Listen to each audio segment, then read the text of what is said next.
લગભગ 350 કુલ, એમાંથી 101 જેટલા દિવ્યાંગ લોકો અને બાકીના સિનિયર સિટીઝનોને સાધન વિતરણ કરવાનો કાર્યક્રમ. કયા કયા પ્રકારના સાધનો આપવાના છે? આમાં ખાસ જે વિશિષ્ટ છે એમાં ઈવી ટ્રાઇસિકલ છે, ઇલેક્ટ્રિકલી ડ્રીવન ટ્રાઇસિકલ, જુદા જુદા પ્રકારના બેડ, જુદા જુદા પ્રકારની ઈવી સિવાયની પણ બાઇક, જે લોકોની દિવ્યાંગતા 60%થી નીચે છે એના માટેની પણ વ્હીલચેર્સ અને જુદા જુદા સિનિયર સિટીઝનના સાધનો આજે આપવામાં આવ્યા.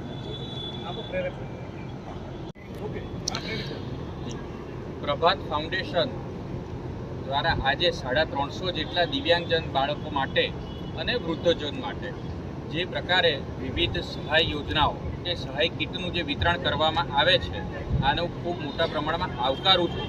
આપણી સંસ્કૃતિ અને ઋષિ મુનિઓની જે પરંપરા છે એમાં આપણે નર સેવા એ જ નારાયણ સેવા ગણીએ છીએ અને આપણે વસુદૈવ કુટુંબકમ, સમગ્ર વિશ્વ એક કુટુંબ છે અને વિશ્વમાં રહેતા તમામ પ્રકારના લોકો એ આપણા ભાઈબંધુ છે. આ ભાવનાની અંદર આપણે માનીએ છીએ.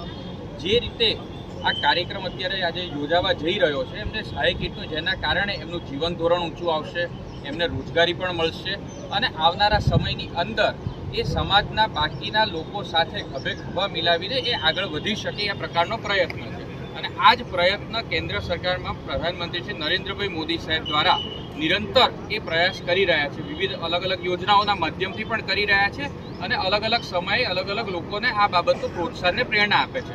પ્રભાત ફાઉન્ડેશન દ્વારા આ જે ઇનિશિયેટિવ લેવામાં આવે છે, આ ઇનિશિયેટિવની અંદર લોકો ખૂબ આગળ વધે અને આવનારા સમયની અંદર સમગ્ર કર્ણાવતી મહાનગરની અંદર પણ દિવ્યાંગજન બાળકો માટે આ પ્રકારનું કરે એવી શુભેચ્છાઓ પાઠવું છું.